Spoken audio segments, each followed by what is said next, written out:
ஜனாதிபதி தேர்தலை புறக்கணிக்குமாறு கோரி துண்டு பிரசுரங்கள் விநியோகம். ரணிலுக்கு ஆதரவாக புதிய கூட்டு உதயம். காஷ்மீர் லடாக் போல் கச்சதீவு விவகாரம் தமிழக ஆளுநர் ரவி தெரிவிப்பு. நல்லூரில் வழிபட்டோர் திலிஜாய் வீடு அருண் சித்தார்த் குழு. சீன அரசின் திட்டங்களை தமிழ் மக்கள் ஆரோக்கியமாக பார்க்கவில்லை சபா குகதாஸ் சுட்டிக்காட்டு. கிளிநொச்சி வைத்தியசாலைக்கு 100 மில்லியன் ரூபாய் நிதி ஒதுக்கீடு. தமிழ் பொது வேட்பாளரை நிலைநிறுத்தியவர்கள் இன்று ரணில் பக்கம் சாணக்கியன் சாடல். யாழில் ரணிலுக்கு ஆதரவு கோரி களமிறங்கிய முன்னாள் பாராளுமன்ற உறுப்பினர். யாழில் 2வது நாளாக தொடரும் காணாமல் போனோர் அலுவலகத்தினால் முன்னெடுக்கப்படும் விசாரணைகள். வரிச்சுமையில் இருந்து நாட்டு மக்களுக்கு விடுதலை நாமலின் திட்டம். திருகோணமலையில் 43,000 ஏக்கர் விவசாய காணிகள் அபகரிப்பு குகதாசன் சுட்டிக்காட்டு. இலங்கை உயர்ஸ்தானிகரின் ஏமாற்று வேலை ஆஸ்திரேலிய நீதிமன்றம் அளித்த தீர்ப்பு. பரீட்சை வினாத்தாளில் அரசு வைத்தியசாலை அபகீர்த்தியை ஏற்படுத்திய விவகாரம் நடவடிக்கை எடுக்க வடமாகாண கல்வி அமைச்சின் செயலாளருக்கு கடிதம். தொடர்பது விரிவான செய்திகள். ஜனாதிபதி தேர்தலை புறக்கணிக்க கோரும் துண்டு பிரசுர விநியோகம் நெல்லியடியில் இன்று காலை தமிழ் தேசிய மக்கள் முன்னணியினரால் முன்னெடுக்கப்பட்டது. பாராளுமன்ற உறுப்பினர் செல்வராசா கஜேந்திரன் தலைமையிலான அணியினர் வடமராட்சி நெல்லியடி பகுதியில் ஜனாதிபதி தேர்தலை புறக்கணிக்குமாறு கோரி பிரச்சாரத்தில் ஈடுபட்டனர். விஞ்ஞானத்தை வச்சு சிங்கள மக்கள்கிட்ட வாக்களித்து நாங்கள் இங்கே வந்து எங்களுக்கு உள்ளூரில் சொல்கிற கதையில் கிட்டலாக வாக்களித்தாலும் வந்து விஞ்ஞானத்தை மீறி செயல்பட முடியல சிங்கள மக்களை வைக்க வீதிக்கு வருகிறோமே தவிர ஒரு ஒத்துழைக்க போகிறது. அப்போ நாங்கள் வைக்க அந்த நெருக்கடியை ஏற்படுத்தணும் அப்படின்னா எங்களோட வாக்களிக்கு தேவை எங்களுக்கு தேவை. நாங்கள் புறக்கணித்தா தான் அவர்கள் அந்த முடிவுக்கு வருவாங்க. இல்லைன்னா அவர்கள் தாங்களாக அந்த முடிவு ஒரு நாள் எடுக்க போகிறேன் சிங்கள மக்கள் அவர்களை ஏற்றுக்கொள்ள போகிறது. அப்போ நாங்கள் ஒரு முடிவெடுக்கிறதன் மூலம் சிங்கள சமூகத்தையும் சிங்கள அரசியல் தரப்பையும் வந்து நெருக்கடிக்க தள்ளவும் அதனால் மட்டுமே ஒரு மாற்றத்தை கொண்டு வந்தாங்க. அதுக்கிட்ட இது வெறுமனே இலங்கைக்குள்ளே நடக்கிற விஷயம் மட்டுமே. இலங்கையில் ஒரு ஜனாதிபதி இந்தியாவுக்கு சார்பானவராக இருக்கணும், சீனாவுக்கு மாறானவராக இருக்கணும்ன்றதை இந்தியா எதிர்பார்க்கும், அமெரிக்காவும் அதை தான் எதிர்பார்க்கும். 2002 கோட்டாவே வந்து வெளியில் விரட்டப்பட்டன்றது வெறுமனே விலை உயர்வால் மக்கள் கொந்தளித்த விஷயம் இல்லை. இதுக்கு பின்னால் இந்திய மேற்கு நாடுகள் தான் இருந்து அந்த கிளர்ச்சியை வந்து உருவாக்கி அந்த கிளர்ச்சியிலே கோட்டாபய ராஜபக்ச வந்து ஒரு ரவுண்ட்ஸை கூட பயன்படுத்த முடியாத அளவுக்கு ஒரு நெருக்கடி ஏற்படுத்தி வைத்திருந்தது. அப்படின்னா எங்கள் மீது ஓட்டா செய்த போர்க்குற்றங்களை பட்டியல்படுத்தி அந்த இராணுவ தளபதிகள் உயர் அதிகாரிகள் எல்லாருக்கும் ஒரு குற்றப்பத்திரத்தை வச்சிருக்காங்க. அப்போ அவர்கள் ஏற்கனவே செய்த குற்றத்துக்கு அவர்கள் எப்படி தப்பிக்கொண்டு தெரியாமல் இருக்கிற நேரத்தில் இந்த கிளர்ச்சி வரைக்குள்ளே வந்து நீங்கள் இதிலே தான் செய்தால் வந்து சர்வதேச விசாரணை போக வேண்டி வரும் என்ற ஒரு அச்சுறுத்தல் ஏற்படுத்த இவருமே வந்து கோட்டாவுக்காக போய் வந்து தங்களோட வாழ்க்கை அழிச்சு கொள்ள தயாராக இருக்கு. அதால் வந்து வெள்ளி சுகமாக அந்த சிங்கள மக்களோட கோவத்தை பயன்படுத்தி சீன சார் வாக்கில் வெளியில கட்டியாச்சுவாங்க. அதுக்கு ஒரே ஒரு காரணம் கோட்டா மைந்த வந்து சீனாவோட போனது மட்டும்தான் உலகானே. அப்போ இந்த நிலைமை நாளைக்கும் பெறும். இப்போ அனுரகுமார திசாநாயக்கா வந்து சீன சாருக்கு போகக்கூடியவர்கள் பச்சை இனவாதி, ஆனால் சீன சாரும் போகக்கூடியவர்கள். அப்போ அவர்கள் வர்றதை இந்திய மேற்கு நாடுகள் விரும்புகிறார்கள். தங்களுக்கு சார்பாக அந்த வணிகத்தான் கொண்டுவர விரும்புகிறார்கள். அதில் எங்களுக்கு பிரச்சனை ஒத்துழைக்க தேவை. ஆனால் எங்களோட உரிமைகள் புதியப்படுத்துகிற இடத்த மட்டும்தான் நாங்கள் அதை செய்யணும். இல்லாட்டி வந்து நாங்கள் கால்சிறப்பாக தான் இருப்போம். சரிதான், நன்றி. எதிர்வரும் செப்டம்பர் 21ஆம் தேதி ஜனாதிபதி தேர்தல் நடைபெறவுள்ள நிலைமையிலே பிரதான வேட்பாளர்கள் 3 பேரும் தமிழ் மக்களுடைய வாக்குகளை அல்லது பொதுவாக நாட்டு மக்களுடைய வாக்குகளை குறிவைத்து மிக தீவிரமான பிரச்சாரங்களிலே ஈடுபட்டிருக்கின்றார்கள். அதிலே இந்த பிரதான வேட்பாளர்கள் 3 பேருமே பெரும்பான்மையின சிங்கள மக்களுடைய எதிர்பார்ப்புகளை 100க்கு 100% அதாவது வந்து ஒரு சிங்கள பௌத்த நாடு என்ற நிலைப்பாட்டை பேணி பாதுகாப்பவர்கள் என்ற அடிப்படை என்ற நிகழ்ச்சி நிரலோடு தான் அவர்கள் வலம் வந்து கொண்டிருக்கின்றார்கள். அவ்வாறான ஒரு நிகழ்ச்சி நிரலோடு நின்றவாறு தமிழ் மக்களுடைய வாக்குகளையும் குறிவைத்து செயல்பட்டு கொண்டிருக்கின்றார்கள். அதிலே வடகிழக்கிலே இருக்கக்கூடிய அவர்களுடைய முகவர்களை வைத்துக்கொண்டு தமிழ் மக்களுக்கு அற்ப சலுகைகளை தருவதாக கூறிக்கொண்டு தமிழ் மக்களை ஏமாற்றி தமிழ் மக்களை வாக்குகளை பெறுவதற்கான முயற்சிகளும் மிக தீவிரமாக நடைபெற்று கொண்டிருக்கின்றது. அதே நேரத்திலே பொது வேட்பாளர் என்ற போர்வையிலே ஒற்றையாட்சி 13ஆம் திருத்தச் சட்டத்தை ஏற்றுக்கொண்டிருக்கிற அரியநேத்திரன் அவர்களை பொது வேட்பாளராக நிறுத்தி சிவில் அமைப்புகளும் அரசியல் கட்சிகளும் இணைந்து ஒரு நாடகமாடி தமிழ் மக்களை இந்த பேரினவாதிகளுக்கு வாக்களிக்க தூண்டுகின்ற ஒரு மறைமுக நிகழ்ச்சி நிரலும் இங்கே அரங்கேறி கொண்டிருக்கின்றது. ஆனால் தமிழர் தாயகத்திலே சமகாலத்திலே சிங்களமயமாக்குகின்ற செயல்பாடுகள், பௌத்தமயமாக்குகின்ற செயல்பாடுகள் எந்த விதமான தாமதங்களுமின்றி நடைபெற்று கொண்டிருக்கின்றது. தொல்பொருள் திணைக்களத்தினுடைய ஆக்கிரமிப்புகள், வனஜீவராசிகள் திணைக்களத்தினுடைய ஆக்கிரமிப்புகள், வன பாதுகாப்பு திணைக்களத்தினுடைய ஆக்கிரமிப்புகள், புத்த சாசன அமைச்சினுடைய ஆக்கிரமிப்புகள், இராணுவ திணைக்களத்தினுடைய பாதுகாப்பு அமைச்சினுடைய ஆக்கிரமிப்பு நடவடிக்கைகள், போலீசாருடைய அராஜகங்கள் என தமிழ் மக்களுக்கு எதிரான அராஜகங்கள் எந்த விதமான குறைச்சல்களும் இல்லாமல் தீவிரமாக நடைபெற்று கொண்டே இருக்கின்றது. தமிழர்களுடைய தேசம் மிக தீவிரமாக கபலீகரம் செய்யப்பட்டு கொண்டிருக்கிறது. சிங்களமயமாக்கல்களும் பௌத்தமயமாக்கல்களும் எந்த விதமான தாமதங்களுமின்றி தீவிரமடைந்து கொண்டிருக்கின்றன. இவ்வாறான ஒரு சூழலிலே தமிழர்கள் எங்களுடைய நிலங்களையும் எங்களுடைய இருப்பையும் எங்களுடைய அடையாளங்களையும் பாதுகாத்துக் கொள்வதற்கு நாங்கள் ஒரு தீர்க்கமான முடிவை எடுத்து இந்த சந்தர்ப்பங்களிலே நாங்கள் பேரம் பேச வேண்டும். இந்த 2009 எங்களுடைய பாதுகாப்பு அரணாக இருந்த தமிழீழ விடுதலை புலிகள் இயக்கம் மௌனிக்கப்பட்டு எங்களுடைய பலம் இழக்கப்பட்டிருக்கிற ஒரு நிலைமையிலே தமிழர்களுடைய இருப்பை பாதுகாத்துக் கொள்வதற்கான ஒரு பலம் மிக்க ஒரு ஆயுதமாக இந்த தேர்தல்களை நாங்கள் பயன்படுத்தி கொள்ள முடியும். நாங்கள் இதில் எடுக்கிற தீர்க்கமான உறுதியான முடிவுகள் எங்களுடைய இனத்தை நிரந்தரமாக இந்த தீவிலே பாதுகாப்பதற்கான ஒரு சூழலை உருவாக்கும். அந்த வகையிலே இந்த ஜனாதிபதி தேர்தலை தமிழர்கள் புறக்கணிப்பது என்பது நிச்சயமாக தமிழர்களுக்கு ஒரு வலுவான பாதுகாப்பான ஒரு எதிர்காலத்தை உருவாக்குவதற்கு எங்களுக்கான அந்த ஆத்ம பலத்தை, அது அரசியல் பலத்தை எங்களுக்கு கொடுக்கும். அதாவது இந்த தேர்தலிலே போட்டியிடுகின்ற பிரதான வேட்பாளர்களுக்கு அவர்களுடைய வெற்றியை உறுதிப்படுத்திக் கொள்வதற்கு தமிழர்களுடைய வாக்குகள் தேவை. அவ்வாறு அவர்களுக்கு எங்களுடைய வாக்குகள் தேவை என்று சொன்னால் இந்த சிங்கள பௌத்த பெரும்பான்மையின வேட்பாளர்கள் தாங்கள் கடந்த 75 வருடங்களாக கடைபிடித்து வந்த அணுகுமுறைகளை கைவிட்டு ஒட்டியாட்சி முறைமையை நீக்கி தமிழர்களுடைய சுயநிர்ணய உரிமை அடிப்படையிலான ஒரு சமஷ்டி தீர்வை நாங்கள் கொண்டு வருவோம் என்ற ஒரு தேர்தல் விஞ்ஞாபனத்தை அவர்கள் வெளியிடும் பட்சத்தில் மட்டுமே தமிழர்களுடைய வாக்குகள் வழங்கப்படும். இல்லையென்று சொன்னால் நாங்கள் புறக்கணிப்போம் என்ற உறுதியான நிலைப்பாட்டை நாங்கள் எடுப்போமாக இருந்தால் இந்த தேர்தலில் இல்லாவிட்டாலும் அடுத்து வரும் தேர்தல்களிலாவது எங்களுடைய கோரிக்கைகளை ஏற்றுக்கொள்ள வேண்டிய ஒரு நிர்பந்தத்தை நாங்கள் இவர்களுக்கு உருவாக்க முடியும். அதே வேளையிலே இலங்கையிலே சீன சார்பு நபர்கள் ஆட்சிக்கு வருவதை கட்டுப்படுத்தி இந்திய மேற்கு நாடுகள் தங்களுக்கு விருப்பமானவரை ஆட்சி அதிகாரத்துக்கு கொண்டு வருவதற்கு பகீரத பிரயத்தனம் மேற்கொண்டு வருகின்றார்கள். அந்த இந்திய மேற்கினுடைய நலன்களை உறுதிப்படுத்துவதற்காகத்தான் தமிழரசு கட்சி, டெலோ, புலட், EPRLF, விக்னேஸ்வரன் அணி, ஜனநாயக போராளிகள் கட்சி போன்ற தரப்புகள் அனைத்துமே இந்திய மேற்கு நாடுகளுடைய நலன்களை பேணுவதற்காக அவர்களுக்கு சார்பான ஒருவரை ஆட்சி அதிகாரத்துக்கு கொண்டு வருவதற்காக தீவிரமாக பாடுபட்டு கொண்டிருக்கின்றார்கள். இவ்வாறான ஒரு நிலையிலே நாங்கள் இந்த பூகோள போட்டியையும் சரியாக புரிந்து கொள்ள வேண்டும். இந்திய அமெரிக்க நாடுகள் விரும்புகிற ஒருவரை ஆட்சிக்கு கொண்டு வருவதாக இருந்தாலும் கூட இந்த நாட்டிலே வாழுகிற மக்களுடைய பெரும்பான்மை வாக்குகளை பெறுகின்றவர்கள் மட்டும்தான் வெற்றி பெறக்கூடியதாக இருக்கும். அவ்வாறு இந்திய மேற்கு தரப்பு விரும்புகிற ஒருவர் வெற்றி பெற வேண்டுமாக இருந்தால் நிச்சயமாக அவருக்கு தமிழர்களுடைய வாக்குகள் தேவை. ஆகவே தமிழர்கள் புறக்கணிக்கிறோம் என்ற ஒரு முடிவு எடுக்கிற பொழுது வெற்றி பெற விரும்புகிற வேட்பாளர்களும் எங்களை நாடி எங்களிடம் கீழிறங்கி எங்களுடைய கோரிக்கைகளை ஏற்றுக்கொள்ளக்கூடிய ஒரு நிர்பந்தம் அவர்களுக்கு உருவாகும். அதே நேரத்தில் இந்திய மேற்கு தரப்பு விரும்புகிற வேட்பாளரை வெல்ல வைப்பதற்காக இந்திய மேற்கு தரப்பும் எங்களுக்கான உத்தரவாதங்களை தரக்கூடிய ஒரு நிர்பந்தம் கண்டிப்பாக உருவாகும். ஆகவே அது நடைபெற வேண்டுமாக இருந்தால் தமிழர்கள் ஒற்றுமையாக இந்த தேர்தலை புறக்கணிக்க வேண்டும்.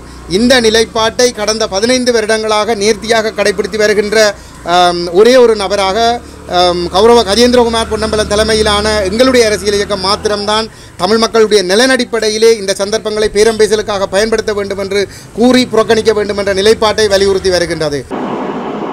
ஜனாதிபதி தேர்தலில் ஜனாதிபதி விக்ரமசிங்கவுக்கு ஆதரவாக 34 அரசியல் கட்சிகள் இணைந்து இயலும் ஸ்ரீலங்கா என்னும் உடன்படிக்கையில் கையெழுத்திட்டுள்ளன. ஐக்கிய மக்கள் சக்தியின் நாடாளுமன்ற உறுப்பினர்களான குமார வெல்கம மற்றும் பௌசி ஆகியோரும் ஜனாதிபதிக்கு ஆதரவளித்து உடன்படிக்கையில் கைச்சாத்திட்டனர். டலஸ் அணியில் இடம்பெற்றிருந்த நாடாளுமன்ற உறுப்பினர் உதயனகிரிந்தகொடவும் ஜனாதிபதிக்கு நேசகரம் நீட்டியிருக்கின்றார்.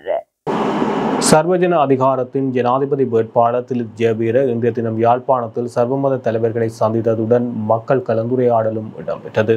ஆரியகுளம் நாகவிகாரை யாழ்ப்பாணம் ஆயரிலும் 5 சந்தி ஜுமா பள்ளிவாசல் நெல்லையாதீனம் நல்லூர் கந்தசுவாமி கோவிலுக்கும் திலித் ஜெயவீர சென்றிருக்கின்றார். இதன்போது சர்வஜன அதிகாரத்தினுடைய கட்சி தலைவர்களான விமல் வீரவன்ச, உதய கம்மன்பில, கெவிந்த குமார் துங்கு, அனுராத ஜகம்பத் உள்ளிட்ட பலரும் கலந்து கொண்டனர். மௌபிம ஜனதா கட்சியின் தலைவரான திலீப் ஜாவீர் ஜனாதிபதி தேர்தலில் நட்சத்திர சின்னத்தில் போட்டியிடுகின்றமை குறிப்பிடத்தக்கது. இதேவேளை சர்வசன அதிகார கூட்டணியின் முதலாவது அங்குரார்ப்பண தேர்தல் பிரச்சார கூட்டம் யாழ்ப்பாணத்தில் இன்றைய தினம் மாலை இடம்பெற்றது. யாழ்ப்பாணம் ரக்கா வீதியில் உள்ள இளங்கதிர் சனசமூக நிலைய மைதானத்தில் குறித்த பொதுக்கூட்டமானது நடைபெற்றது. கூட்டத்தில் ஜனாதிபதி வேட்பாளர் திலீப் ஜாவீர், பாராளுமன்ற உறுப்பினர்களான விமல் வீரவன்ச, உதய கம்மன்பில, கெவிந்த குமார் துங்கு, காமினி வேலைப்போட, கிழக்கு மாகாண முன்னாள் ஆளுநர் அனுராத ஜகம்பத் உள்ளிட்ட பலரும் இதன்போது கலந்து கொண்டிருந்தனர். வடக்கு கிழக்கு தமிழர் பகுதிகளில் சீன அரசாங்கத்தினால் மேற்கொள்ளப்படும் திட்டங்களை தமிழ் மக்கள் ஆரோக்கியமான திட்டமாக பார்க்கவில்லை என டெலோ அமைப்பின் யாழ் மாவட்ட அமைப்பாளரும் முன்னாள் மாகாண சபை உறுப்பினருமான சபா குகதாஸ் தெரிவித்துள்ளார். நேற்று முன்தினம் யாழ்ப்பாணத்தில் உள்ள அவரது கட்சி அலுவலகத்தில் இடம்பெற்ற ஊடகவியலாளர் சந்திப்பின் போது அவர் இதனை தெரிவித்தார். அண்மையில் சீன தூதுவரை சுமந்திரன் மற்றும் சாணக்கியன் சென்று சந்தித்திருந்தார்கள். அவர்களது சந்திப்பு தற்போதைய சூழ்நிலையில் ஒரு ஆபத்தான சந்திப்பாக பார்க்கும் நிலையில் தமிழ் மக்களுடைய அரசியல் தீர்வு விடயங்களில் பாதிப்பை ஏற்படுத்தும். ஏனெனில் தற்போது ஜனாதிபதி தேர்தல் இடம்பெற உள்ள நிலையில் மக்கள் வாக்களிக்கும் உரிமை மட்டும் வழங்கப்படுகின்ற நிலையில் ஜனாதிபதியை தீர்மானிப்பதில் வல்லரசுகளின் ஆதிக்கங்களே அதிகம் இருக்கின்றன. கடந்த தேர்தல்களிலும் வல்லரசுகளின் ஆதிக்கம் இலங்கையில் பிரயோகிக்கப்பட்ட நிலையில் குறித்த பாராளுமன்ற உறுப்பினர்கள் இருவரும் சீன தூதுவரை சந்தித்தது தற்போதைய சூழ்நிலையில் ஏற்புடையது அல்ல. வடக்கு கிழக்கு தமிழர் பகுதிகளில் சீன அரசாங்கத்தால் பொறுத்து வீட்டு திட்டம் மற்றும் கடற்தொழிலாளர்களுக்கு அரிசி என்பன வழங்கப்பட்ட நிலையில் குறித்த திட்டங்களை மக்கள் தமக்கான ஆரோக்கியமான திட்டங்களாக பார்க்கவில்லை. ஆகவே மக்களின் விருப்பங்களை அறியாதும் நமது கலாச்சாரங்களை பின்பற்றாத வீட்டு திட்டங்களை வழங்கும் சீன அரசாங்கம் மக்களை கருத்தில் கொள்ளாது தமது பூலோக அரசியலை தக்க வைத்துக் கொள்வதற்காகவே செய்யும் வேலை திட்டமாகவே இதனை பார்க்க முடிகின்றது எனவும் அவர் மேலும் தெரிவித்திருக்கின்றார். வடக்கு மாகாண ஆளுநரின் கோரிக்கைக்கமைய மத்திய சுகாதார அமைச்சினால் கிளிநொச்சி மாவட்ட பொது வைத்தியசாலைக்கு சுமார் 100 மில்லியன் ரூபாய் நிதி ஒதுக்கீடு செய்யப்பட்டுள்ளது. கிளிநொச்சி மாவட்ட பொது வைத்தியசாலையில் காணப்படும் அவசர தேவைகள் தொடர்பில் வடக்கு மாகாண சுகாதார சேவைகள் பணிப்பாளர் வடமாகாண ஆளுநர் PSM சார்ல்ஸிடம் எடுத்து கோரியதற்கு அமையும் மத்திய சுகாதார அமைச்சுக்கு ஆளுநரால் கோரிக்கை விடுக்கப்பட்டது. அதற்கமைய சுமார் 100 மில்லியன் ரூபாய் நிதி ஒதுக்கீடு செய்யப்பட்டுள்ளது. இந்த நிதியினூடாக கிளிநொச்சி மாவட்ட பொது வைத்தியசாலைக்கான 5000 கிலோவோல்ட் வலுவுடைய மின் பிறப்பாக்கி பெற்றுக் கொடுக்கப்பட உள்ளது. அத்துடன் வைத்தியசாலை ஊழியர்களுக்கான விடுதி புனரமைப்பு மற்றும் உள்ளக நடைபாதை புனரமைப்பு ஆகிய வேலை திட்டங்கள் முன்னெடுக்கப்படுவதாகவும் தெரிவிக்கப்படுகின்றது. நடைபெறவுள்ள ஜனாதிபதி தேர்தலில் தமிழ் பொது வேட்பாளர் என்ற ஒருவரை நிலைநிறுத்திய தரப்பினர் இன்று ஜனாதிபதியுடன் ஒட்டி நிற்கின்றனர் என பாராளுமன்ற உறுப்பினர் ராசமாணிக்கம் சாணக்கியன் குற்றம் சாட்டியுள்ளார். ஆரியம்பதியில் நேற்று இடம்பெற்ற விசேட நிகழ்வில் கலந்து கொண்டு கருத்து தெரிவிக்கும் போதே அவர் இதனை கூறியுள்ளார். தொடர்ந்தும் கருத்து தெரிவித்த அவர் தமிழ் பொது வேட்பாளராக நிலைநிறுத்தப்பட்டவர் என்று சிக்கலுக்குள்ளாகியுள்ளார். இந்நிலையில் நடைபெறவுள்ள தேர்தலில் ரணில் விக்ரமசிங்கவோ சஜித் பிரேமதாசவோ அனுரகுமார திசநாயக்கவோ வெற்றி பெற சம வாய்ப்பு காணப்படுகின்றது. எனினும் ஜனாதிபதி தேர்தலில் தமிழரசு கட்சியின் ஆதரவு யாருக்கு என்பதை நாங்கள் இதுவரையில் அறிவிக்கவில்லை என்றார். நாட்டின் சுபீட்சத்தை இலக்காக கொண்டு செயற்படுவதற்கு பதிலாக பசலின் சிந்தனையை செயற்படுத்தியமையினால் கோட்டபய ராஜபக்ச தனது குடும்பத்துடன் பகைமையை வளர்த்துக் கொண்டதாக பாராளுமன்ற உறுப்பினர் உதய கம்மன்பில தெரிவித்துள்ளார். ஜனாதிபதி தேர்தலில் மொட்டு கட்சியின் வேட்பாளர் நாமல் ராஜபக்சவுக்கு 3% அதிகமான வாக்குகளை பெறுவது சவாலான விடயம் எனவும் அவர் கூறியுள்ளார்.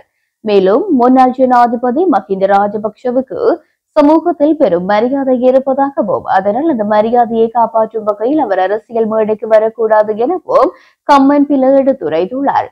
மேலும் இந்த நாட்டின் அரசியலில் இருந்து பெருமிதத்துடன் மஹிந்த வெளியேற வேண்டும் என்பதை எனது வேண்டுகோள் என்றும் குறிப்பிட்டிருக்கின்றார். இவ்வாறு நேற்று தினம் இடம்பெற்ற ஊடக சந்திப்பில் தொடர்ந்தும் கருத்து தெரிவித்த கம்மன்பில ஜனாதிபதி தேர்தலுக்கான வித்தியாசமான தந்திரோபாய தேர்தல் விஞ்ஞாபனத்தை திலீப் ஜெயவீர சமர்ப்பித்துள்ளார். திலீப் ஜெயவீரவின் வெற்றியை உறுதிப்படுத்தும் பிரச்சார கூட்டத்தொடரின் ஆரம்ப பேரணி எதிர்வரும் ஆகஸ்ட் 17ஆம் தேதி யாழ்ப்பாணம் மைதானத்தில் நடைபெறுவதற்கு ஏற்பாடு செய்யப்பட்டுள்ளது. தேசிய அரசியல் கூட்டமைப்பு யாழ்ப்பாணத்திலிருந்து ஜனாதிபதி தேர்தல் பிரச்சாரத்தை ஆரம்பிப்பது வரலாற்றில் இதுவே முதல் தடவையாகும். சிங்கள தமிழ் மக்களுக்கிடையில் வெறுப்பையும் பிரிவினையையும் விதைத்து சர்வதேச சக்திகள் இந்த நாட்டை இரண்டாக பிரித்து யாழ்ப்பாணத்தை வேறொரு நாட்டின் தலைநகராக மாற்றும் முயற்சியை தோற்கடிக்க பங்களித்த காரணத்தினால் தான் நாங்கள் யாழ்ப்பாணம் செல்கின்றோம். ஏனெனில் இந்த நாட்டை விட்டு வெளியேறிய ஒரு கூட்டத்தின் பணத்திலும் சர்வதேச சக்திகளின் பணத்திலும் எப்போதும் இனவாதத்தை விதைக்கும் தமிழ் தேசிய கூட்டமைப்பின் இனவாத அரசியலை தோற்கடிக்க வேண்டியது அவசியம். திலீப் ஜாவேரோ மற்ற வேட்பாளர்களிலிருந்து எவ்வாறு வேறுபட்டவர் என்பதை நாடு முழுவதும் எதிர்கால பேரணிகளில் தெளிவுபடுத்துவோம். திலீப் மட்டுமே தேர்தல் அறிக்கைக்கு பதிலாக ஒரு மூலோபாய திட்டத்தை முன்வைத்துள்ளார். மக்களுக்கு அளித்த வாக்குறுதிகளை நிறைவேற்றாவிட்டால் வழக்கு தொடர வாய்ப்பு தருவதாக திலீப் கூறுகின்றார். நாட்டை கட்டியெழுப்பும் அவரின் பார்வை வேறுபட்டது என்றார். எதிர்வரும் ஜனாதிபதி தேர்தலில் சுயேட்சையாக காஸ் சிலிண்டர் சின்னத்தில் போட்டியிடவுள்ள ஜனாதிபதி ரணில் விக்ரமசிங்கவுக்கு ஆதரவு கோரி யாழ் மாவட்டத்தில் தேர்தல் பிரச்சாரம் இன்று ஆரம்பிக்கப்பட்டுள்ளது. முன்னாள் கல்வி ராஜாங்க அமைச்சர் விஜயகலா மகேஸ்வரன் தலைமையிலான யாழ் மாவட்ட ஐக்கிய தேசிய கட்சியினரின் இன்றைய தினம் ஜனாதிபதி ரணிலுக்கு ஆதரவான தேர்தல் பிரச்சாரத்தினை ஆரம்பித்துள்ளனர். இன்றைய தினம் காலை நெடுந்தீவுக்கு விஜயம் மேற்கொண்ட விஜயகலா மகேஸ்வரன் தலைமையிலான அணியினர் நயினாதீவு அனிலைதீவு பகுதிகளில் மக்களை சந்தித்து கலந்துரையாடியதோடு ஜனாதிபதி ரணில் விக்ரமசிங்கவுக்கு ஆதரவான துண்டு பிரசுரங்களை விநியோகித்து தேர்தல் பிரச்சாரத்திலும் ஈடுபட்டனர். இதேவேளை ஜனாதிபதி ரணில் விக்ரமசிங்கே அனுராதபுரத்தில் ஜெயமகாபோதி விகாரையில் இடம்பெற்ற பூசை வழிபாடுகளில் கலந்து கொண்டுள்ளதோடு அனுராதபுரத்தில் இடம்பெறும் முதலாவது தேர்தல் பிரச்சார கூட்டத்தில் கலந்து கொள்ளவுள்ளவையும் குறிப்பிடத்தக்கது. காணாமல் போனோர் பற்றிய அலுவலகத்தினால் யாழ் மாவட்டத்தின் 3 பிரதேச செயலக பிரிவுகளை சேர்ந்து வலிந்து காணாமல் ஆக்கப்பட்ட உறவுகளிடம் விசாரணைகள் இன்றைய தினமும் இடம்பெற்று வருகின்றன. குறித்த விசாரணைகள் இன்றைய தினம் கரவட்டி, பருத்தித்துறை, மருதங்கேணி பிரதேச செயலகங்களை உள்ளடக்கி இடம்பெற்றது. இவ்விசாரணைகள் காணாமல் போன ஆட்கள் பற்றிய அலுவலகத்தினால் பருத்தித்துறை பிரதேச செயலகத்தில் முன்னெடுக்கப்பட்டது. இந்நிலையில் நாளைய தினம் 18ஆம் திகதி யாழ்ப்பாணம், சங்கானை, சண்டெலிப்பாய், காரைநகர், நல்லூர், சாவகச்சேரி, நெடுந்தீவு, ஊர்காவல்துறை, வேலணை ஆகிய பிரதேச செயலக பிரிவுகளை சேர்ந்தோருக்கு யாழ்ப்பாண பிரதேச செயலகத்திலும் இடம்பெறவுள்ளது. மேலும் இதில் அதிகளவான உறவுகள் வருகை தந்துள்ளவையும் குறிப்பிடத்தக்கது. வணக்கம், நான் ஆராசா வர்ணவசிங்கம். எங்கள் மகள் யுத்தத்தில் கடைசியில் 2009 3ஆம் மாதம் 18ஆம் தேதி அந்த யுத்தத்துக்கு என்ற மகள் காணாமல் போனவா. அதில் எங்களுக்கு நாங்கள் இருந்த குடி இருப்போல் அந்த இதுன்னு சொன்னால் அதை டென்ட் அடித்து டென்ட்டுகளை காண்பித்து அதில் செல்லுகள் அகோரமாக செல்லுகள் விழுந்து நாங்கள் எல்லாம் சிதறி சின்ன விண்ணமாக ஓடி எங்கே போகிறதுன்னு தெரியாமல் அவதிப்பட்ட நிலையில் தான் இந்த பிள்ளைகளெல்லாம் காணாமல் போய் எல்லாரையும் பிடித்தினான். எனது 2வது மகள் பவிதா காணாமல் போனவா. அவர் தேடி நாங்கள் எல்லா இடம் மேலேஞ்சு கடைசியாக வவனியாவில் போய் ஒரு விசாரணைன்னு சொல்லி வவனியா போலீஸ் ஸ்டேஷனில் நாங்கள் பதிவு செய்து அங்கே அதுக்குரிய டாக்குமெண்ட்ஸ் எல்லாம் கொடுக்கப்பட்டு நாங்கள் வந்தாங்கள். அதே மாதிரி வவனியாவில் ஐசிஆர்சி எங்களை கூப்பிட்டு விசாரித்து அவைகளும் எங்களை கூப்பிட்டு விசாரித்து போட்டு எங்களுக்கு டாக்குமெண்ட்ஸ் பண்ணினாங்க. அதே மாதிரி வல்வடித்துறை போலீஸ்லேயும் பதிவு செய்கிறாங்க. அதே போல் யாழ்ப்பாணம் 3 தரக்கு அவருக்கா கச்சேரியில் யாழ்ப்பாணம் மற்ற வேறு 2 இடத்துல விசாரணை என்ற பொருளில் எங்களை விசாரித்து எங்கள்கிட்ட உள்ள டாக்குமெண்ட்ஸோடு எல்லாம் வேண்டினார்கள். திரும்பி களியங்காட்டில் கூப்பிட்டு களியங்காட்டில் வேண்டார்கள். எங்களுக்கு பருத்தித்துறை டிஎஸ் ஆஃபீஸ்லேயும் உங்களுக்கு விசாரணை செய்து இந்த மாதிரி காணாமல் போனவை எப்படி காணாமல் போனவை என்று சொல்லி விசாரணை செய்தார்கள். அப்போ திருப்பி இந்த மக்களை போட்டு அலைச்சொல்லை கொண்டிருக்கிறார்கள். இன்றைக்கு 15 வருஷமாக காணாமல் போன பட்டியலை விசாரணை நடந்து கொண்டே இருக்கே தவிர இந்த காணாமல் போன மக்களுக்காக எந்த விதமான ஒரு பதிலும் இல்லை, முடிவும் இல்லை. எப்படி ஆக்கப்பட்டார் என்னன்னு சொன்னால் அது பெற்றோரால் கையில் கொண்டே முக்கால்வாசி பிள்ளைகளையும் கையில் கொண்டே கொடுத்தது. பெற்றோர் இன்றைக்கு கையில் கொண்டே கொடுத்த பிள்ளைகளை கூடவே இந்த பிள்ளைகள் எங்கே இருக்குன்னு என்ன மாதிரி இருக்குன்னு சொல்லி இந்த அரசாங்கம் எந்த விதமான பதிலும் இல்லை. ஆனால் டெய்லி விசாரணை என்ற பொருளில் மக்களை கொண்டு அலக்கழிச்சு கொண்டிருக்காரு. நடக்க இல்லாத அம்மாக்கள் எல்லாம் இவ்வளோ கஷ்டப்படுறார்கள். அப்போ இன்றைக்கு நான் இன்றைக்கு டாக்குமெண்ட்ஸோ எந்த இதுக்கு கொண்டு வரையில நான் இந்த விசாரணைக்கு வாராக்களை கேள்விகள் கேட்குற கோரியிருந்தால் நான் இன்றைக்கு பருத்தித்துறை பிரதேசத்துக்கு வந்தேன். அதே மாதிரி பிரதேசத்தில் இருக்கைகளே அதுக்கு பொறுப்பானவர் கொழும்பிலேருந்து வந்திருந்தார். நான் அவரோட காய்ச்சிறேன். இன்றைக்கு நீங்கள் இந்த மக்களை போட்டு அலக்களிக்கிறீர்கள். இந்த 15 வருஷமாச்சு இந்த இதுக்கு என்ன ஒரு முடிவை தந்தனீங்கள்? இந்த மக்களுக்கு ஆகிய முடிவை நீங்கள் என்ன சந்தனீங்கள்? இப்போ நீங்கள் காலங்காலமாக ஒவ்வொரு கேட்க 2 வருஷம் 3 வருஷத்துக்கு ஒரு ஆள் மாறி போய்க்கலாம் புதுசாக இந்த மக்களை போட்டு அலக்களிச்சு கொண்டு மக்களுக்கான தீர்வை இன்றைக்கு நீங்கள் எடுத்து தெரியல. இன்றைக்கு 15 வருஷம் முடியுது. இன்றைக்கு அதுவரையும் நீங்கள் விசாரணை என்ற போர்வையில் மக்களை அலக்கலைக்கிறது அரசாங்கத்தோடு சேர்ந்து நீங்கள் அரசாங்கத்தோட கதைச்சு இந்த மக்களுக்கு என்ன நடந்ததுன்னு சொல்லியான பதிலை நீங்கள் உங்களால் கொடுக்க முடியலன்னு சொன்னால் பிறகு எனக்கு இங்கே வந்து விசாரிக்கிறீர்கள், பிறகு இந்த பாருங்கள் இந்த மக்களை போலே அலக்கலைக்கிறேன்னு கேட்டதுக்கு அந்த அதிகாரி சொன்னார், இது வந்து காலங்காலமாக நடந்து கொண்டிருக்குது. இந்த அரசாங்கம் வந்து எந்த காரணத்துக்கு போயிடும் காலங்காலமாக ஒவ்வொரு 2 வருஷம் 3 வருஷத்துக்கு ஒருக்கா ஒரு புதிய நிர்வாகத்தை செய்கிறது. தான் வந்து இப்போ புது ஆள். அப்போ ஏன்னு சொன்னால் சரியான தகவல்கள் சரியான தரவுகள் அங்கே போய் எங்களால் எடுக்கலாம் கிடைக்கணும்னு சொன்னால் ஆஃபீஸில் போய் பார்த்தால் எல்லாம் குப்பையும் குளமாக எல்லாம் கட்டி ஒன்றா கிடக்குது. அப்போ இந்த பயில்களை போய் நாங்கள் எப்படி தெரிஞ்சு எப்படி யார்ட்ட பயில் எங்கே கிடக்குன்னு தெரியாமல் கிடக்கு. அதனால தான் நாங்கள் இப்போ சரியான ஒரு என்னன்னு சொன்னால் இந்த மகள் எனக்கு ஒரு மகள் இருந்தவான்னு சொன்னால் அந்த பகுதியில் உள்ள ஒரு சமாதான நியவாண்ட கடிதமும், அடுத்தது எங்களது கிராம சேவையற்ற கடிதமும், அடுத்தது நாங்கள் எங்கள்கிட்ட இந்த அந்த காணாமல் ஆக்கப்பட்டக்கூடிய ஆதாரங்கள் எங்கள் முறைப்பாடுகள் செய்த ஆதாரம் தங்களுக்கு கட்டாயம் தேவை. அப்போ நான் சொன்னேன் இதைத்தான் எங்களை வச்சு 8-9 முறை நாங்கள் தந்துட்டோமே. பவனியால் ICRC யாழ்ப்பாணம் 3 தினம் இங்கே கல்லியங்காடெல்லாம் தந்துருக்கோம். இங்கே எங்கள் இந்த பிரேசைலத்திலேயே விசாரணை செய்து இங்கே 2 தடவை தந்துருக்கோம். இப்படியே காலங்காலமாக எங்களை மக்களை என்னை பேய் காட்டி கொண்டிருக்கிறோம், மக்களை என்ன இப்படி போட்டு அழைக்கிறீர்கள் என்று கேட்டதுக்கு அந்த அதிகாரி சொன்ன பதில் இதுதான். தாங்கள் என்ன செய்கிறது, அரசாங்கம் சொல்கிறது தான் நாங்கள் செய்யணும், தங்களுக்கிட்ட இருந்த பணி தாங்கள் புதுசாக வந்து அங்கே போய் பயில பார்த்தா பயில்களுக்கான இல்லை சரியான தரவுகள். இப்போ சில பேர் வந்து இப்போ இன்றைக்கு வந்து ரெட் சர்டிஃபிகேட்டும் வந்து விரும்பி கேட்கிறேன். அப்போ இதுகளை நாங்கள் விசாரணை செய்து ரெட் சர்டிஃபிகேட் அவை தாங்களாக விரும்பி கேட்டேன், நாங்களாக வற்புறுத்தாமல் தாங்களாக விரும்பி கேட்டால் அவைக்குரிய ரெட் சர்டிஃபிகேட்டை கொடுக்குறோம். ஆனால் அந்த மக்கள் ரெட் சர்டிஃபிகேட் எடுக்கக்கூடாது. அந்த அதிகாரி சொன்னார் அந்த ரெட் சர்டிஃபிகேட் எடுக்கக்கூடாது, அந்த ரெட் சர்டிஃபிகேட்டுக்கு பதிலாக நீங்கள் காணாமல் ஆக்கப்பட்டவர் என்று சொல்லி ஒரு சர்டிஃபிகேட் எடுத்து வச்சிடணும்னு சொன்னால் அது காலங்காலமாக அந்த ரெட் சர்டிஃபிகேட்டை விட அது உங்களுக்கு பயனுள்ளது. ஏனென்று சொன்னால் காணாமல் எங்கே ஆக்கப்பட்டவர் என்று சொன்னால் நாங்கள் இப்போ புது மாத்தாளன் இல்லாட்டி முள்ளிவேக்காலன்னு சொன்னால் அந்த முள்ளிவேக்கால் உடனே முல்லைத்தீவு பிரேசையலருக்கு ஒரு அறிவித்தலை போட்டு இங்கே உங்களது பிரேசையல் ஊடாக முல்லைத்தீவு பிரேசையலருக்கு அறிவித்தலை கொடுத்தால் அங்கே அவர் வந்து இன்ன தேதியில் இன்ன மாதம் இன்ன வருஷம் இன்ன மாதம் இன்றாம் தேதியில் இவர் வந்து இந்த காணாமல் ஆக்கப்பட்டவர்னு சொல்லி அங்கே ஒரு பெரிய விளம்பரம் ஒன்று செய்வாங்க. அதில் யாரும் இவர்களை தெரிஞ்சவர்கள் அப்படி கண்டவர்கள் யாரும் இருந்தால் அதுக்குரிய விளக்கத்தை கேட்பாங்க. அப்படி இல்லைன்னு சொன்னால் 1 மாதத்துக்குள்ளே உங்களுக்கு ஒரு இவர்கள் உண்மையின்படி காணாமல் ஆக்கப்பட்டார்னு சொல்லி ஒரு சர்டிஃபிகேட் உங்களுக்கு வழங்கப்படும். நீங்கள் அதை காலங்காலமாக வச்சிருக்கலாம். இப்போ சில பேர் என்னென்று சொன்னால் தாங்கள் வெளிநாட்டுக்கு போகிறதுக்கு அங்கே இங்கே போகிறதுக்கு வந்து வில்லண்டமாக தங்களை வந்து ரெட் சர்டிஃபிகேட் கேட்கிறார்கள். அப்போ ரெட் சர்டிஃபிகேட் கேட்டால் எவ்வளோ நாளும் காணாமல் ஆக்கப்பட்ட மக்கள் என்று சொல்லி போட்டு இப்போ ரெட் சர்டிஃபிகேட் கேட்டால் நீங்கள் ரெட் சர்டிஃபிகேட்டுக்கு என்ன உதாரணம் காட்ட முடியும்? அப்பாவோ அல்லது மகனோ அல்லது பிள்ளையோ அல்லது மனைவியோ செத்திருந்தால் எங்கே செத்தது, எங்கே நீங்கள் அடக்கம் செய்து நீங்கள் அதுக்குரிய ஆதாரங்கள் எல்லாம் உங்களால் காட்ட முடியுமா? அப்போ அரசாங்கத்தின் இது நீங்கள் உங்களால் தகுந்த ஆதாரங்கள் நீங்கள் எங்களுக்கு தெரிவிப்பில் இருந்தால் நாங்கள் ரெட் சர்டிஃபிகேட் தர்றதுக்கு தயார். ஆனால் ரெட் சர்டிஃபிகேட்டை போகிறீர்கள் நீங்கள் ரெட் சர்டிஃபிகேட் எடுத்து போட்டு என்ன செய்ய போகிறீர்கள்? அதுக்குரிய கொடுப்பனை கொண்டு வரும், அதை வேண்டி போட்டு பேசாமல் இருப்பீர்கள். ஆனால் உங்கள் இந்த காணாமல் ஆக்கப்பட்ட இந்த தீர்வுக்கு உங்களுக்கு எந்த விதமான ஒரு நடவடிக்கையும் இருக்காது. அதனால் நீங்கள் காணாமல் ஆக்கப்பட்டவர் என்று சொல்லி சர்டிஃபிகேட் எடுக்கிற நல்லே தவிர ரெட் சர்டிஃபிகேட் எடுக்கிறது தங்களுக்கு தெரியலை. அது உங்களோட விருப்பம், எடுக்காது உங்களோட விருப்பம்.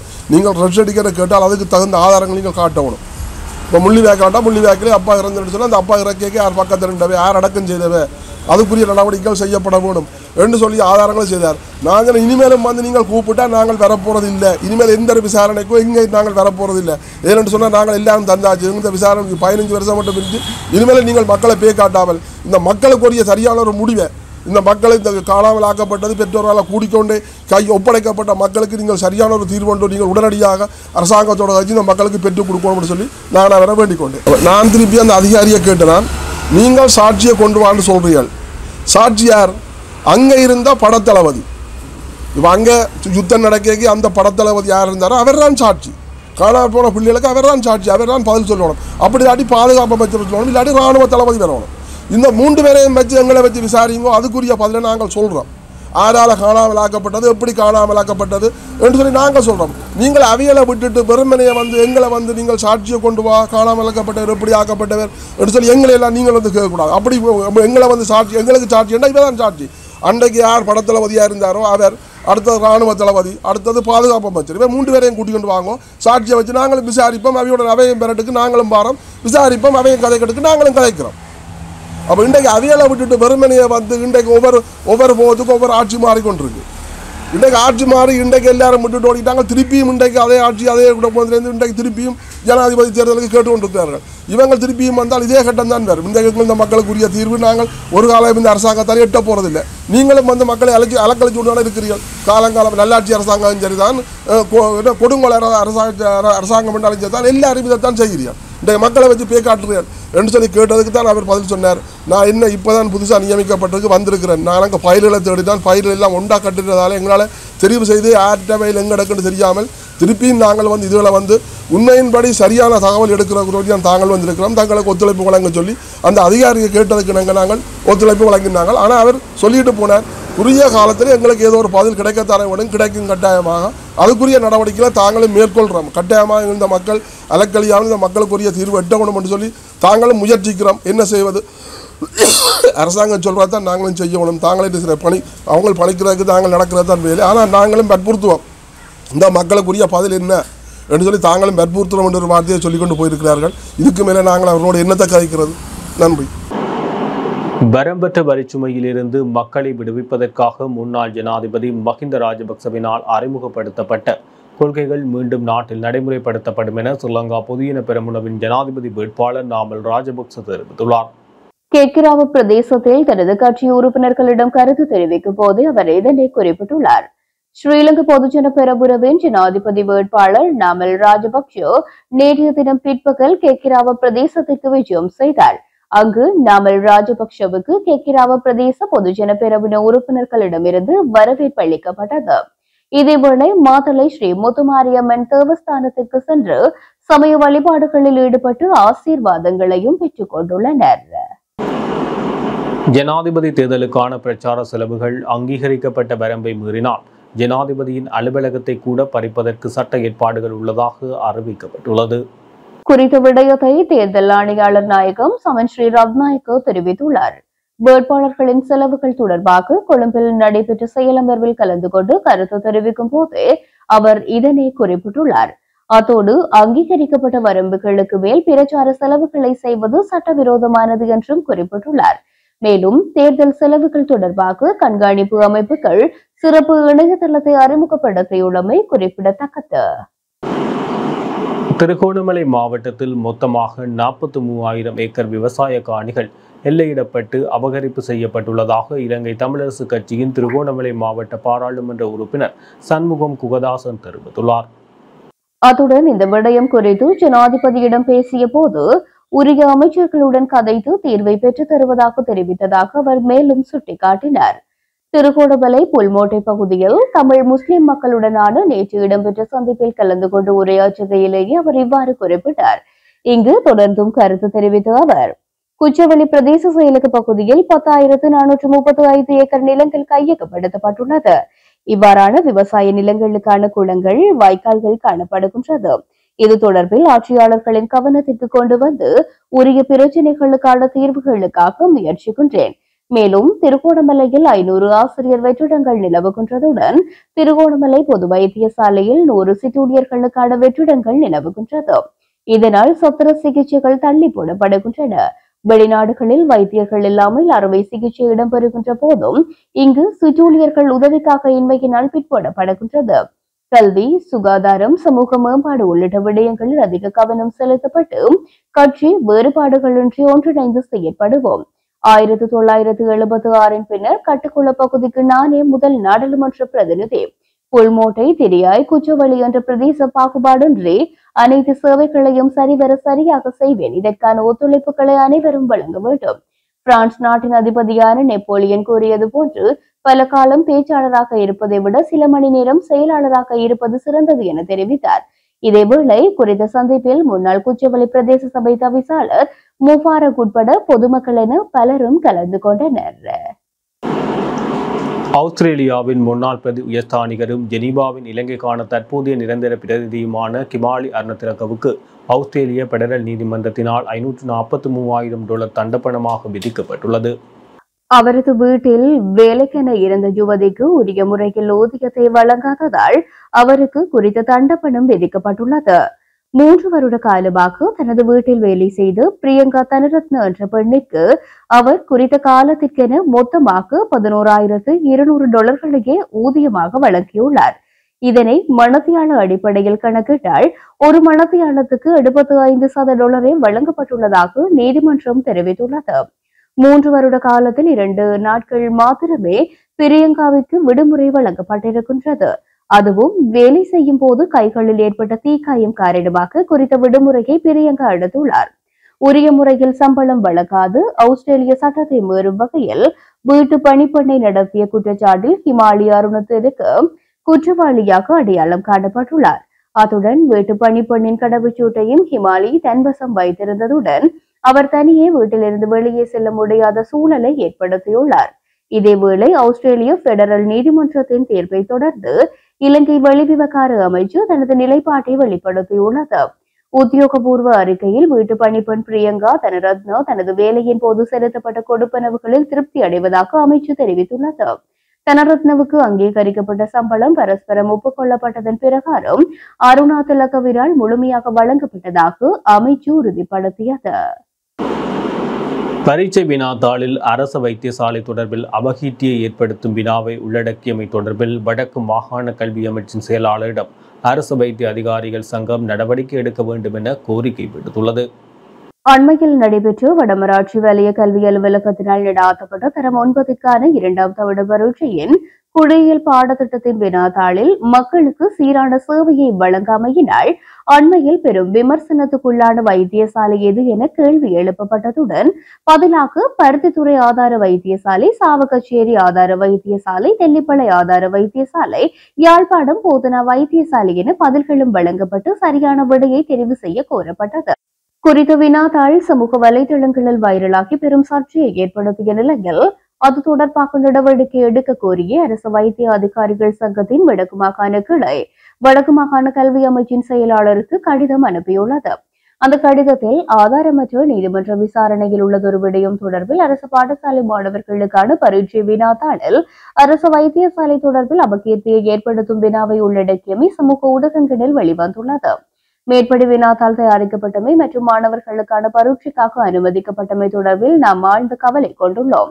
அரசு நிறுவனம் ஒன்றை சங்கடத்துக்குள்ளாக்கும் வகையில் தமது தனிப்பட்ட அபிப்பிராயங்களை வினாத்தாள் மூலமாக மாணவர்களிடம் திணிப்பதன் மூலம் அரசு ஊழியர் ஒருவர் அரசு வைத்தியசாலை ஒன்றின் மீது அவதூறு பரப்பும் வகையில் நடத்தலாகாது. இது தொடர்பில் உடனடியாக திணைக்கள ரீதியான விசாரணைகளை நடாத்தி உரிய நடவடிக்கைகளை உடனடியாக எடுக்குமாறு கேட்டுக் கொள்கின்றோம் என்றுள்ளது. குறித்த கடிதத்தின் பிரதி வடக்கு மாகாண ஆளுநருக்கும் வடக்கு மாகாண சுகாதார அமைச்சின் செயலாளருக்கும் வடமராட்சி வலய கல்வி பணிப்பாளருக்கும் அரசு வைத்திய அதிகாரிகள் சங்கத்தின் கொழும்பு பணிமனைக்கும் அனுப்பப்பட்டுள்ளது. இதேவேளை மற்றொரு பரீட்சை வினாத்தாளில் வைத்தியர் அர்ஜுனாவை பற்றியும் கேள்வி எழுப்பியுள்ளமை இப்பொழுது சமூக வலைதளங்களில் பெரும் வைரலாக மாறியிருக்கின்றது. இத்துடன் ஜெஃப்னா கலரியின் இரவு நேர பிரதான செய்திகள் நிறைவு பெறுகின்றது. மேலும் செய்திகளை அறிந்து கொள்ள எமது இணையதள பக்கமான www.jeffnaclary.lk என்ற இணையதளத்துடன் இணைந்திருங்கள்.